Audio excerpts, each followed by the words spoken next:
Saudara, KPU Kabupaten Madiun masih menunggu putusan hukum Pengadilan Negeri setempat untuk menindaklanjuti seorang calon legislator yang jadi tersangka kasus pencurian.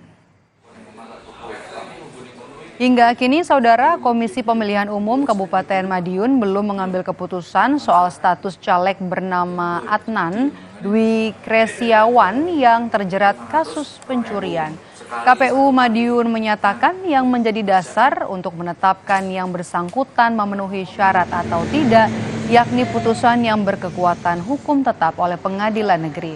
Namun, jika terbukti bersalah, KPU Madiun memastikan nama Adnan Dwi akan dicoret dari daftar calon tetap saat pencoblosan.